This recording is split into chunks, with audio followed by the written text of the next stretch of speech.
છો મિત્રો, ફરી સ્વાગત છે આજના આ નવા વિડીયોમાં. તો મિત્રો, આજના આ નવા વિડીયોમાં આપણે વાત કરશું રાજ્ય પરીક્ષા બોર્ડ એટલે કે ગુજરાત રાજ્ય પરીક્ષા બોર્ડ દ્વારા પ્રાથમિક શાળામાં ધોરણ 1 થી 5ના શિક્ષક માટેની યોગ્યતા કસોટી 1 એટલે કે ટેટ 1ની જાહેરાતનામું બહાર પાડી દીધું છે મિત્રો. તો ચાલો શરૂ કરીએ. તો મિત્રો, રાજ્ય પરીક્ષા બોર્ડ ગુજરાત દ્વારા આ પરીક્ષા લેવામાં આવશે. તો મિત્રો, ટેટ 1ની પરીક્ષા માટે આ જાહેરાતનામું બહાર પાડવામાં આવ્યું છે. પરીક્ષાના હેતુની વાત કરીએ તો ધોરણ 1 થી 5માં શિક્ષક બનવા માટેની લાયકાત ધરાવતા ઉમેદવારો આમાં ફોર્મ ભરી શકશે. આગળ વાત કરીએ તો જાહેરનામું ક્યારે બહાર પાડવામાં આવ્યું હતું મિત્રો? 14 ઓક્ટોબરના રોજ આ જાહેરનામું બહાર પાડવામાં આવ્યું હતું. પરીક્ષા પદ્ધતિની વાત કરીએ તો તમારી પરીક્ષા પદ્ધતિ લેખિત પ્રકારની હશે, જેમાં તમારે MCQ આધારિત પરીક્ષા હશે, જે કુલ 150 માર્ક્સની હશે. માત્ર એક જ પરીક્ષા રહેશે મિત્રો. આગળ વાત કરીએ તો ઓનલાઈન અરજી શરૂ થવાની તારીખ એટલે કે મિત્રો 29 ઓક્ટોબરથી અરજી શરૂ થઈ ગઈ છે અને અરજી કરવાની છેલ્લી તારીખ 12 નવેમ્બર અને 2025 છે અને ઓનલાઈન ફી ભરવાની તારીખ 14 નવેમ્બર અને 2025 છે મિત્રો. સંભવિત પરીક્ષાની તારીખ 14 ડિસેમ્બર છે મિત્રો. સંભવિત તારીખ છે, હજી કંઈ ફિક્સ તારીખ આપી નથી મિત્રો. આગળ આપણે વાત કરીએ તો અરજી ફી કેટલી હશે મિત્રો?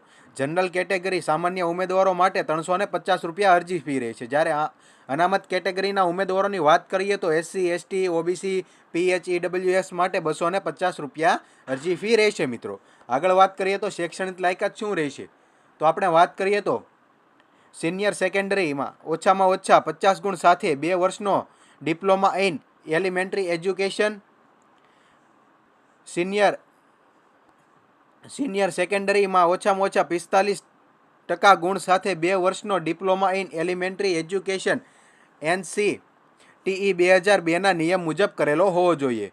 અને ત્યારબાદ વાત કરીએ તો સિનિયર સેકન્ડરી ઓછામાં ઓછા 50% ગુણ અને 4 વર્ષનો બેચલર ઓફ એલિમેન્ટરી એજ્યુકેશન BELEDનો અભ્યાસ કરેલો હોવો જોઈએ મિત્રો. આગળ વાત કરીએ તો ગ્રેજ્યુએશન અને 2 વર્ષનો ડિપ્લોમા ઇન એલિમેન્ટરી એજ્યુકેશન, સ્નાતકમાં તમારે એટલે કે તમે ગ્રેજ્યુએશન ઓછામાં ઓછું 50% સાથે અને બેચલર ઓફ એજ્યુકેશન BEdની ડિગ્રી ધરાવતા હોવા જોઈએ મિત્રો. BEd ઉમેદવારે નિમણૂક પછી 6 મહિનાનો વિશેષ બ્રિજ કોર્સ પૂર્ણ કરવાનો ફરજિયાત રહેશે મિત્રો. સિનિયર સેકન્ડરીમાં ઓછામાં ઓછા 50% ગુણ સાથે અને ડિપ્લોમા ઇન એજ્યુકેશન કરેલું હોવું જોઈએ મિત્રો. આગળ વાત કરીએ તો પરીક્ષાનું માળખું કઈ પ્રકારનું રહેશે અને તેનો અભ્યાસક્રમ શું હશે મિત્રો? ટેટ 1ની પરીક્ષા કુલ 150 ગુણની રહેશે મિત્રો, જે 150 માર્કના MCQ આધારિત પરીક્ષા લેવામાં આવશે મિત્રો. સમયગાળાની વાત કરીએ તો તમને કુલ 120 મિનિટ એટલે કે 2 કલાકનો સમય આપવામાં આવશે.